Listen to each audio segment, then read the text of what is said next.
ልጅ ማሳደግ ትምህርት ቤት መላክ አይደለም፣ ማብላት አይደለም፣ ልጅ ማሳደግ ማልበስ አይደለም፣ የትምህርት ቤት ክፍያ በአግባቡ መክፈል አይደለም፣ ጭንቅላት መገንባት ነው። ልጅ ማሳደግ ማለት ለጸጉር ጤንነት እንደምታስቢ፣ ለልብሱ እንደምትጨነቅ፣ ለትምህርት ቤት ክፍያ እንደምትጨነቅ ጭንቅላት ይለማል። ጭንቅላት እርሻ ነው። ይህ እርሻ ግን በሾህ በጅቦች ይወረሳል። እኔ እቀጣለሁ። ሚስትሪ ማየት ከቻልክ ግባና ዛሬ ልጅህን ፈትሸው ታገኝበታለህ። ቁስ የሆነን ነገር ለመንዳት፣ ለመምራት፣ ለማስተዳደር ላይሰንስ ካስፈለገው ያንተን ልጅ ለመምራት አንተ ጭንቅላት ብቁ ነው ወይ? ልጅን ትምህርት ቤት መላክና እንደ ድሮ እንደኛ ትምህርት ቤት ሂድና ና ማለት ምንም ትርጉም የሌለው ነገር ነው። ኪሳራ ነው። በልጁ ደግሞ የከሰረ ሰው በሁሉ የከሰረ ሰው ነው። አንተ ምንም ያህል በስነ ምግባር ልጅህን እያሳደግኩ ነው ብትይ ትምህርት ቤት ውስጥ ምን አሉ? 4 አይነት ወላጆች አሉ። መሰልጠን አለባችሁ። እጽዋትን ለማፍራት ምን ያስፈልጋል? ትምህርት ያስፈልገው ያስፈልገው። ልጆች ከዛ ይበልጣሉ አይበልጡም? ከቁስ ይበልጣሉ አይበልጡም? ታዲያ እውነት እናንተ አሁን በትክክል ገብቷችሁ ነው የምታሳድጉት ልጆቻችሁን? ስሜ ሄኖክ ኃይለማርያም ይባላል። በስነ ልቦና ሀገሬ አስተምራኝ ከኢትዮጵያ ውጭ ደግሞ ለ6 ሀገራት ስልጠና በመስጠት እና በመውሰድ ለ8 ዓመታትን እንግዲህ ሀገራትን ስጎበኝ ቆይቼ ሀገሬ ላይ መጥቼ ኢንቨስት አድርጌ በብዙ ሚሊዮኖች ኒው ላይፍ ትሬኒንግ ሴንተርን መስርቼ ከ10,000 በላይ በ2 ዓመት ጊዜ ብቻ ልጆችን ተምረው እኛ ያደናቀፈን እንቅፋት እንዳያገኛቸው፣ ነገ ሄደው እንዳይቀጠሩ፣ ነገ መልቲ ሚሊዮነር እንዲሆኑ፣ ነገ አውሮፕላን መስራት የሚችሉ፣ ነገ መኪና መስራት የሚችሉ፣ ነገ የሕክምና መሳሪያዎችን ማምረት የሚችሉ፣ ቴሌቪዥንን፣ ፍሪጅን ማምረት የሚችሉ ዜጎችን በራሳቸው የሚተማመኑ ጤናማ የሆኑ ቴክኖሎጂን ማሸነፍ የቻሉ ቴክኖሎጂን በአግባቡ ተረድተው በአግባቡ የሚጠቀሙ ብዙ ስራዎችን መፍጠር የሚችሉ ጤናማ የሆኑ ለራሳቸው ክብር ያላቸው ለሀገራቸው ክብር ያላቸው ባለጸጋ ጤነኛ ትውልድ እያፈራ ያለ ተቋምን መስርተን እየሰራን ነው። እማታውቁ አሁን ስልኮቻችሁ ላይ ከፈለጋችሁ ገብታችሁ ቲክቶካችሁ ላይ ኒው ላይፍ ትሬኒንግ ሴንተር ስትሉ 174,000 ፎሎወር ያለውን ቲክቶክ ታገኛላችሁ። እዛ ላይ ወላጆች እንዴት እንደሰለጠኑ፣ እንዴት ህይወታቸው፣ ትዳራቸው እንዴት እንዳማረ ማየት ትችላላችሁ። እንደው መጀመሪያስ መሰልጠን ያስፈልጋል ወይ? ያለንበት ዘመን ምንድን ነው? 21ኛው ክፍለ ዘመን ነው። ዲጂታል ዘመን ነው። ቴክኖሎጂ ያለበት ዘመን ነው። ልጅን ትምህርት ቤት መላክና እንደ ድሮ እንደኛ ትምህርት ቤት ሂድና ና ማለት ምንም ትርጉም የሌለው ነገር ነው። ኪሳራ ነው። በልጁ ደግሞ የከሰረ ሰው በሁሉ የከሰረ ሰው ነው። የፈለገ ህንፃ ብታቆም፣ የፈለገ መኪና ብትደረድር ኪሳራ በማን የከሰረ ነው? በልጁ የከሰረ ነው። ስለዚህ ልጆችን አስተምረን ወላጆች ካልሰለጠኑ ትርጉም የለውም። ስለዚህ አንድ ወላጅ ሰልጥና ነው ልጇን ማስተማር ያለባት። እስኪ መኪና ያላችሁ እጃችሁን አውጡ። እስኪ መኪና ያላችሁ እጃችሁን አውጡ። አንዴ ተባባሉ። መኪና ያላችሁ መንጃ ፍቃድ አላችሁ አይደለ? መንጃ ፍቃድ አላችሁ ወይስ እንደዚህ ነው የምትነዱት? እሺ መልካም። መንግስት መንጃ ፍቃድ ተምረን መኪና እንድንነዳ ህጉ ያስገድዳል አያስገድድም? አንድ ሰው ያለ መንጃ ፍቃድ መኪና ሲነዳ ቢገኝ ምንድነው የሚደረገው? ይቀጣል። እስኪ አስቡት። ልጅ ወልዳችኋል አይደለ?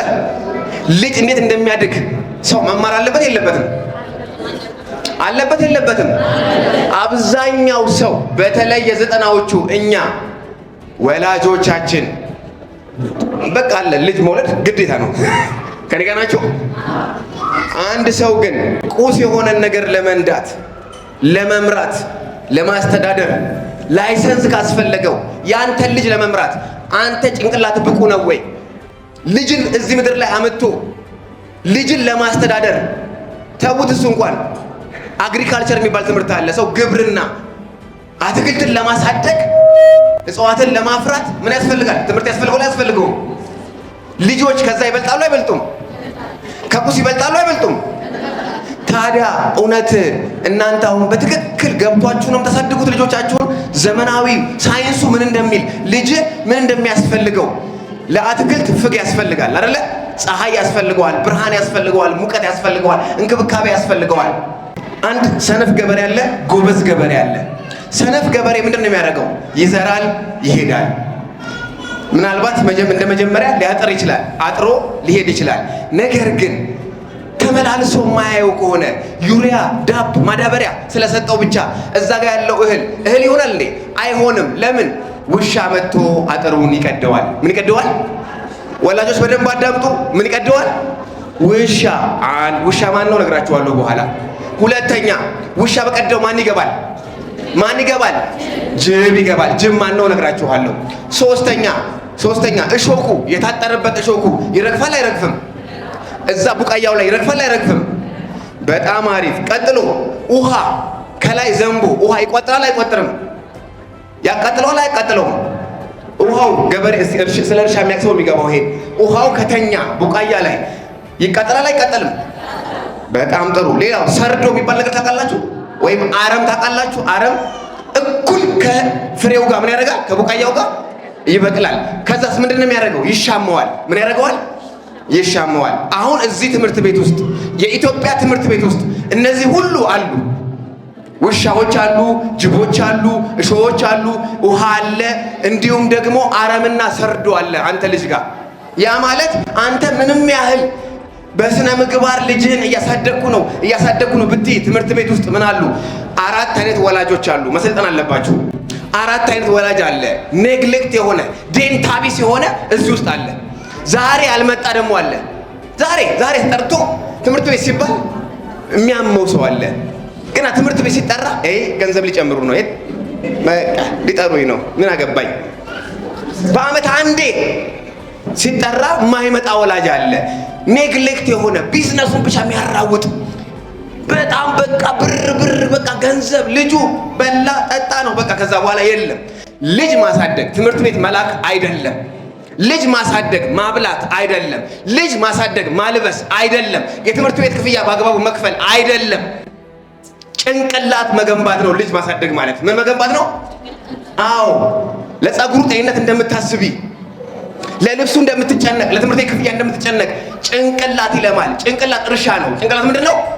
እርሻ ነው። ይህ እርሻ ግን በሾህ በጅቦች ይወረሳል። እነማን ናቸው? ከኔግሌክት ወላጅ የወጡ ልጆቻቸው በቴክኖሎጂ የተበሉ የዘመኑ ግብረ ሰዶማውያን ሌዝባያን ልጆችን ይበሉልሃል። ይሄን ወላጆች የኛ የድሮ ዘመን ፈተና ምን ነበር መሰላችሁ? ከድሩዬ ከሚመስል ልጅ ጋር ልጅሽን ከታየ ምንድን ነው የሚባለው? ሁለተኛ ከዚህ ልጅ ጋር እንዳትሆን አይደለ? አሁን እንደዚህ አያደርጉም። ያንተ ልጅ ጨዋ ነው፣ ያንቺ ልጅ ጨዋ ነው። ከቤት አይወጣም። የት ነው ያለው? መኝታ ቤት። የኔ ልጅ እኮ ጨዋ ነው፣ ስነ ስርዓት ያላት ናት እኮ። እንዴት በጣም ይሄው ሰው ሲመጣ እንኳን ብቅ አትልም ወደ ሳሎን። የት ነው ያለችው? መኝታ ቤት። ምን እያደረገች? ስልኳን ይዛለች። ምን ይዛለች? ስለዚህ ሎካል አይመቻትም ማለት ነው። ኢንተርናሽናል ባለጌ ናት ማለት ነው። ለምን? እዛ ጎግል ውስጥ ተገብቶ ፖርኖግራፊ ይታያል። ምን ይታያል? የፖርኖግራፊ ማታውቁ ካላችሁ በአማርኛው የወሲብ ትዕይንቶችን ልጆች ቁጭ ብለው ያሉ፣ በዚህም የተነሳ ለማስተርቤሽን ይጋለጣሉ። እየሰማችሁ ነው ወይ? እነዚህ ሶሻል ሚዲያው ላይ እነ ጅብ ሆዬ አሉ። ግቡና ፌስቡክ እና ዩቲዩብ ላይ ቼክ አድርጉ። ቲክቶክ ላይ አይዋቸው። እነዚህ ሰዎች በሚሊዮን የሚቆጠሩ ናቸው። እየሰማችሁ ነው ወይ? እዚህ አዲስ አበባ ውስጥ ብቻ ከግማሽ ሚሊዮን በላይ ልጆች እየተበከሉ ነው። ገብታችሁ ስልኮቻቸውን ሂስትሪ ላይ ገብተው እኔ እቀጣለሁ ሂስትሪ ማየት ከቻልክ ግባና ዛሬ ልጅህን ፈትሸው ታገኝበታለህ። ለምን? ምክንያቱም ከማን ተማርከው ብትለው ኔግሌክት የሆነ ወላጅ ለልጁ ስልክ ሰጥቶ ዞር ብሎ አያየውም። ለምን? ገንዘብ በቃ ለልጁ ማሳደግ ማለት ገንዘብ መስጠት፣ ማብላት፣ ማጠጣት ይመስለዋል። ይሄ ጭንቅላቱ ግን ተበክሏል። ቫይረስ ወርሶታል። ስለዚህ ይተኛል፣ ያንቀላፋል፣ ይደክመዋል፣ ኢነርጂ ያጣል፣ ዲስሪስፔክት ያደርግሃል፣ መልስ ይሰጥሃል፣ ስነ ስርዓት አልባ ሆኗል። ትምህርት ሲባል ያስጠላዋል፣ ያቅለሸልሸዋል። ትኩረት የለም፣ ፎከሱ የለም። መቀመጥ ይፈልጋል፣ ማንበብ ይፈልጋል። ነገር ግን አድርጎ የመጣው ነገር ምን ያደርገዋል? ትኩረቱን ወስዶታል። ዲታች ያደርጋል፣ ከፈጣሪው ይለያል። እየሰማችሁ ነው ወይ? ጥበብን፣ ማስተዋልን፣ እውቀትን የሚሰጠው ትምህርት ቤት ብቻ አይደለም። እየሰማችሁ ነው? ትምህርት ቤቶች ሚንስ ናቸው። ጥበብን፣ እውቀትን፣ ማስተዋል የሚሰጠው በየትኛው እምነት ልታልፉ ትችላላችሁ፣ ፈጣሪያችሁ ነው የሚሰጣቸው። ልጆቹ ግን ከፈጣሪያቸው ተለይተዋል። እየሰማችሁ ነው ወይ? ለምን? በዚህ ዘመን ቴክኖሎጂ አበላሽቷቸዋል ልጆቻችሁን። እየሰማችሁ ነው ወይ? ጌሙ አኒሜሽኑ ከሪያሊቲ ወርልድ ከእውነታው ዓለም አውጥቶታል ልጁን። እውነታው ላይ ብዙ እውነታ እያለ ልጁን ግን ምን አድርጎታል? በውሸት ዓለም ውስጥ እንዲኖር አድርጎታል። ያንተ ልጅ እዛ የሚያየው ነገር እውነት ይመስለዋል። እንኳን አይደለም የ16 ዓመት ልጅ እንኳን የ18 ዓመት ልጅ አይደለም የ12 ዓመት የ9 ዓመት ልጅ አይደለም ቴክኖሎጂ ሊረዳ እኛ እንኳን አንረዳውም። እኛን እንኳን እንደ ማዕበል ነው እንደ ጎርፍ ነው የመጣብህ እኛ ላይ። እንግዳ ደራሽ ጎርፍ የምታቁጃችሁ ነው አውጡልኝ። የአዲስ አበባ ሰው አያውቅም። እሺ ምን ማለት ነው? የሆነ ቦታ የዘነበ ዝናብ እዚህ መጥቶ ጠራርጎ ሲሄድ ማለት ነው። ፀሐይ እኮ ነው እዚህ ሰላም ብለው ድልድይ እየተሻገሩ ያለ ሰዎችን እዛ የሆነ ቦታ የዘነበ ዝናብ ምን ያደርጋል? ጠርጎ ያመጣል። አሜሪካ የዘነበ ካናዳ የዘነበ ዝናብ ነው ጠርጎን እየሄደ ያለው። እኛ ቴክኖሎጂን መጠቀም እንኳን በአግባቡ አንችልም። እኛ ሳንችል ልጆቻችንማ ምን ያህል ይበላሉ? ቲክቶክ ስትጠቀሙ ቆይ ለአምስት ደቂቃ ብላችሁ ገብታችሁ 2 ሰዓታችሁን ላጣ ያደርጋችሁ ምን ማለት ነው? ቴክኖሎጂው ቀድሞሃል ማለት እኮ ነው። ብሬንህን አንብቦት ምን እንደምትወድ ምን አይነት ሰው እንደሆንክ ምን አይነት ፐርሰናሊቲ እንዳለ ምን ሰርች እንደምታደርግ አጠንቶሃል፣ በልጦሃል አንተን እንኳን ልጅህን። ስለዚህ ጥርግ አድርጎ ነው የወሰዳቸው። ትምህርት የሚባል እንዲጣሉ አድርጓቸዋል። ሾርት ከት እንዲለምዱ መልፋት፣ መውደቅ፣ መነሳት የሚባል ነገር ይሄ ትውልድ አያስብም። ሲያምራችሁ ይቀራል። አጥንት የሌለው ስጋ ናቸው። አጥንት የሌለው ስጋ በራሱ መቆም ይችላል? አይችልም። እኔ በ15 ዓመቴ ቤተሰቤን አስተዳድር ነበረ። ስንዴ አስፈጭቼ ልብስ አጥቤ ሰው ቤት ተላልኬ ብዙ ነገር አድርጌ ስንትና ስንት ኪሎ ሜትር ወተት አድርሼ መጥቼ ማታ አጥንቼ ይኸው ዛሬ እናንተ ፊት ቆሜያለሁ በክብር። የእኛ ልጆች ይችላሉ ወይ? የእናንተ ልጆች ይችላሉ ወይ? እስኪ ጠይቁ። ኃላፊነት ትሰጣላችሁ ለልጆቻችሁ? እውነት መቆም ይችላሉ? ዞር ብትሉ ድንገት እናንተ አይበላውና ከነሱ ዞር ብትሉ ቤት ያስተዳድራል ያንተ ልጅ? ህይወት ማለት ልማት ማለት ይሄ ነው። ትምህርት ቤት ስለላከው ስላመጣኸው አይደለም ልጅ የሚቀየረው። ችግር አፈታት ማወቅ አለበት። ገና ካሁኑ በጥልቀት ማሰብ ማወቅ አለበት። ልጅ እየነካካ ማደግ አለበት። ናቹራል ተማሪ ነው፣ ሶሻል ተማሪ ነው። 10ኛ ክፍል ደርሶ አይደለም መዞር ያለበት። ኬሚስትሪ ለምን እንደሚማር እያወቀ ማደግ አለበት ገና ከህፃንነቱ። ፊዚክስ ለምን እንደሚማር፣ እንዴት አውሮፕላን እንደሚፈጠር፣ እንዴት ሮቦት እንደሚሰራ እያወቀ ካላደገ ትርጉም የለውም። ሄዶ ኢትዮጵያ በዚህ ሰዓት 20 ሚሊዮን የተማረ ሰው አላት። አላጣችም የተማረ ሰው። ግን ኮታ ውስጥ ከተቱልኝ። የተማረውን የሚለው በትምህርት አጥቅስ ውስጥ ከተቱልኝ። which means አልተማረም። ለምን? ለእናትና አባቱ ሲል ነበር የተማረው። ሲፎርፍ ነበረ፣ ሲኮርጅ ነበረ። የትም ፍጪው ዱቄቱን አምጡ ነበር ሲጫወት የነበረው። እየሰማችሁ ነው ወይ? ልጆቻችሁን እናንተ አሁን አንደኛ ሲወጣ ለምታደንቋቸው፣ ለውጤት አይደለም የምታደንቋቸው። ስለዚህ እንደምንም ብለው ውጤቱን ያመጣልሃላ። ጭንቅላቱስ ባዶ ቆርቆሮ፣ ምንም መፍጠር የማይችል ነገ ሄዶ አንተን ያደናቀፈ እንቅፋት ድምጥ ማጥራ ጠፋዋል። እሱንም አንተን ያገኛን ህመም እሱንም ያገኘዋል። 30 ቀን ተቀጥሮ ሰርቶ ወይም 365 ቀን እንደ ሀያ ፈግቶ 12 ቀን ብቻ የሚከፈለው ዜጋ አንፈልግም ከዚህ በኋላ።